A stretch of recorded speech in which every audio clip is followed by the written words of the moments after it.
Okay, how's everybody doing today? Of course, my name is Kent, and I'm on the street that I usually shoot my videos on. So this is a Wednesday, which is the farmer's market. So if you've ever watched my videos before, I walk right along the street and make videos, but on Wednesday this turns into the farmer's market. So I thought I'd walk through the farmer's market while I'm doing my video today. So I want to talk today about, of course, I want to talk about jobs because I made a couple videos here recently. And if you look at the videos and read through the comments, you can see there's a lot of frustrations with people's employment in today's world. And it's very interesting. I mean, this is a huge political issue. I mean, they need to address it more because jobs in this country are in huge trouble. In fact, I would say most of the jobs in this country are what you'd call fake jobs. So we don't have real jobs anymore. We have fake jobs. And so the jobs are in big trouble. We don't have jobs. People aren't happy with their jobs. Plus, their jobs aren't getting them anywhere. They're not making enough money to live on, a living wage in their jobs. So their jobs aren't going anywhere. And they know it. And this new generation, graduate from college, hitting the workforce today, they're pissed off. I mean, they should be pissed off. They're pissed off because they know they've been duped. So they've been told to get an education, go out into the world, you're going to be treated well, you're going to make a living wage, and someday you're going to be able to retire and have some comfort, be able to raise a family, own a home, buy a car, do all those things that your parents did, but it's not happening. And they're pissed off, and they should be pissed off because they've been robbed. They've been robbed of their future by the way our government has run the finances and the economics of this country, by borrowing against Social Security for the older folks, and by watering and diluting the money down to where it has very little value for the younger people. So we've been screwed, totally screwed. And they're pissed off. The younger people are pissed off. Like the people I'm seeing walk by me right now, they're pissed off. They gotta be pissed off. This is ridiculous. And one of the reasons I know they're mad is because I heard this one time a long time ago. And I think it rings true. You know, when I'm 64 years old. In fact, I'll be 64 on Saturday. In my day and age, I never saw anybody with a tattoo. You know, and I'm not against tattoos. I'm really not. But I've heard one time, and it wasn't me that said this, I heard this from somebody else, that a tattoo is actually a form of rebellion. You know, that's a way of saying, hey, I'm rebelling against the way things are. I'm gonna get a tattoo, and I'm gonna put on my tattoo, you know, whatever it is, you know, that I feel like makes me feel better about myself, feel better about the world I'm in. But it's kind of a form of, hey, I'm gonna show the world what it is I'm feeling, and I'm gonna do it by putting permanent ink on my body and let everybody know the way I feel. So that's what's going on. We're in a world where most younger people, they are tattooed. They all tattooed, and a lot of them are tattooed because they're frustrated and they're trying to make a statement. And the way they make that statement is by putting something on their body that's permanent. And I think that's going on in today's world.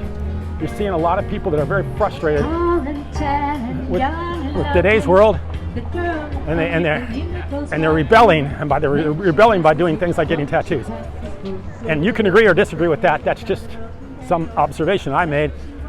Like I say, I'm not sure how I feel about that. Like, I'm getting so used to seeing tattoos, especially in Southern California, that it doesn't even mean much to me anymore. But I grew up in Western Nebraska, which out there, that was pretty odd to having a tattoo. So we are actually ruining tomorrow's generation by having no way for them to be able to function in this world today by doing what they were told to do.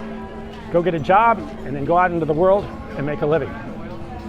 The other way that today's generation is being screwed is by the colleges not being colleges or universities. Let me get by this music for a second.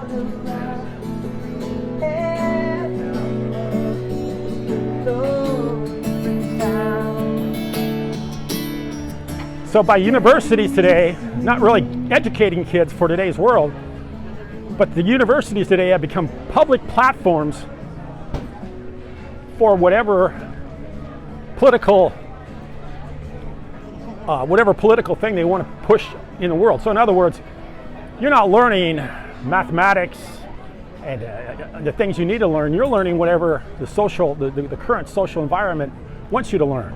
So if the current social environment is about pollution, then the college has been slanted, and their curriculum and whatever have a lot to do with environmentalism and stuff like that. Well, that's great, you know.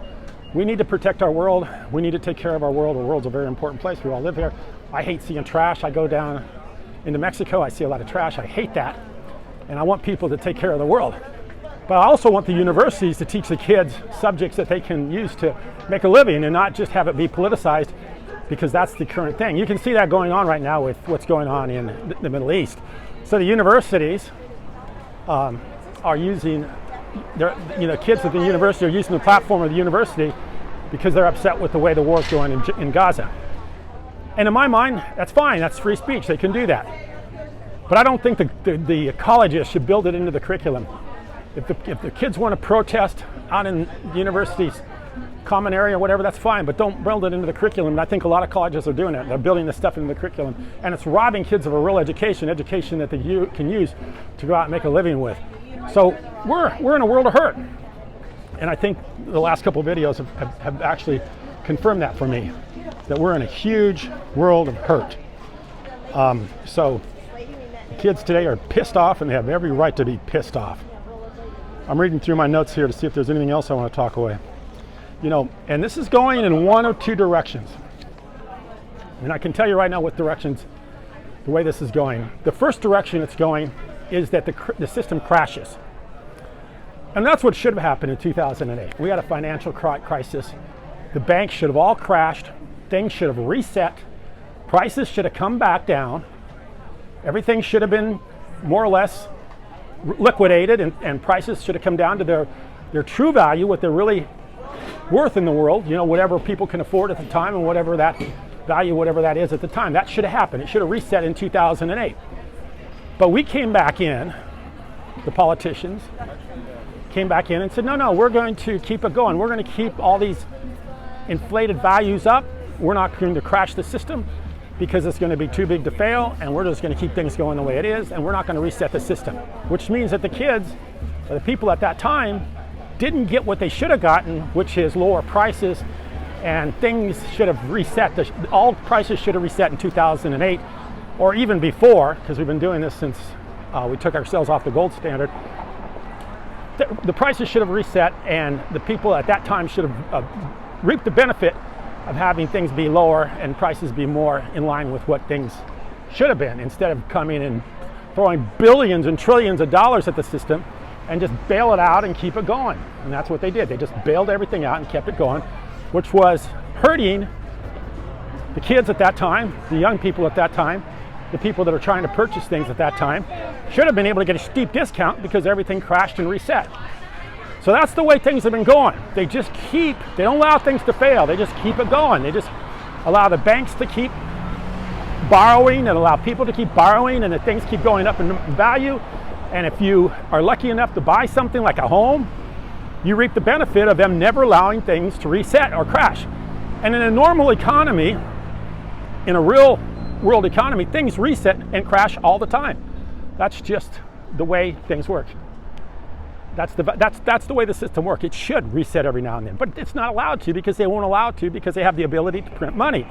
If they have the ability to print money, they're just going to keep the printing presses going, and they're never going to allow a reset, which means people never get the chance to get those prices that they should get once everything fails. When people speculated too much, paid too much, the prices went too high, and now that everything needs to come back to where it should have been, and those people that speculated should lose everything, like they did in the 1929 crash of the stock market. Everything should go back to zero, and we should start all over again.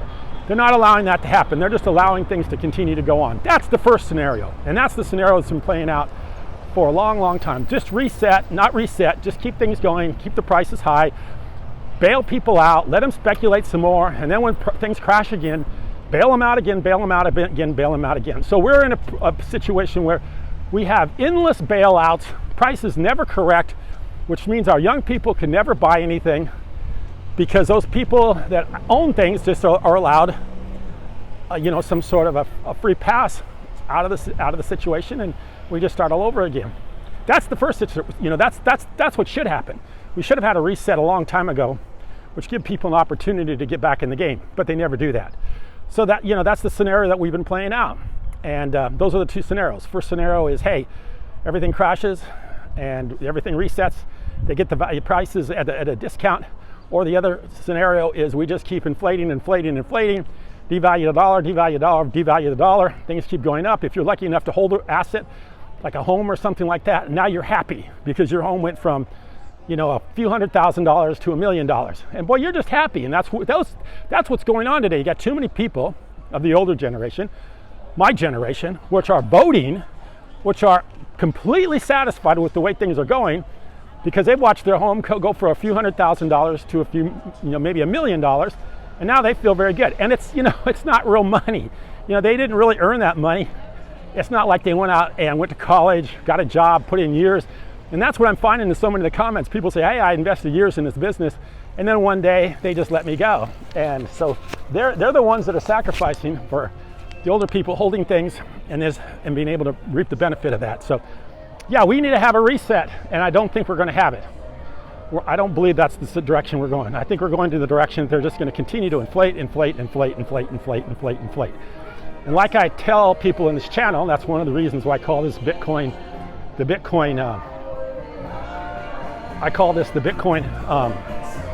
gotta get away from this music.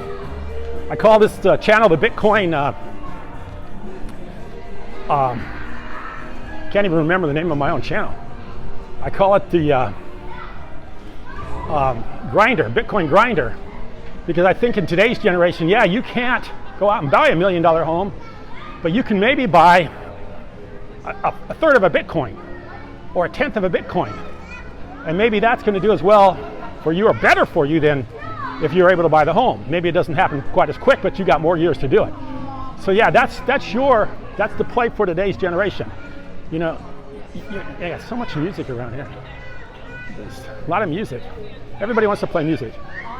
So yeah, there's a mural over here. I'll show you the mural. So that's the big thing today is, hey, if you're in the younger generation and you're getting ripped off because the colleges aren't teaching you anything, and also because there's no jobs, the jobs are all fake jobs, and you're having a hard time buying anything, your opportunity is that we have Bitcoin. So Bitcoin is the ability for you to invest, or maybe another cryptocurrency. I see where Ethereum may get a ETF, and if Ethereum does an ETF, I will certainly be someone, I'd be interested in doing that as an investment. I think that'd be a good play. So let me go over here to this mural. I turn the camera around and say goodbye to everybody. And like I said, I'm in Carlsbad, California. You just walk through Straight Street. I'm at Town Center right now because everybody asks me where I'm at all the time. And then hopefully tomorrow maybe I'll go back down along the beach. Maybe it'll be a little bit different. But we're living in a world of fake jobs, and don't let anybody tell you different. There aren't any more real jobs in the world, or very few. And if you don't believe me, just go back through my last videos and read all the comments. I appreciate you watching. Thank you very much. Okay, there we go. So hopefully you can see me with this mural behind me. That mural's pretty new. It's kind of a cool mural. So anyway, I'll have another video tomorrow.